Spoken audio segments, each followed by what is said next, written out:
నమస్తే అండి, నా చేతి రుచులకి స్వాగతం అండి. ఈరోజు ఉదయమే అన్నం చేసినానండి. మధ్యాహ్నం అయింది, అన్నం తినాలంటే చలి తీసుకునింది. అందుకని క్యారెట్, ఆలుగడ్డ, కొత్తిమీర, మిరపకాయ, అల్లం తురుము, కరివేపాకు, పల్లీలు, ఉద్దిబ్యాళ్ళు వేసి రైస్ కలుపుకుందామని పెట్టుకున్నానండి. ఎలా కలుపుతానో చూడండి. స్టవ్ అంటించి కడాయి పెట్టినానండి. ఆయిల్ వేడి అయిందండి, పల్లీలు వేద్దాము.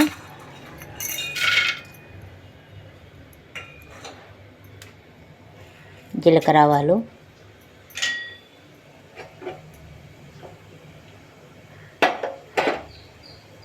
పల్లీలు వేగినాయండి.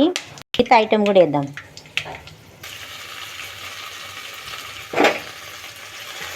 అన్నీ వేసినానండి, కొంచెం మగ్గనిద్దాం. ఉప్పు, ధనియాల పొడి, ఉప్పు వేసి కొంచెం మగ్గనిద్దామండి. వేస్ట్ ఆగొద్దు.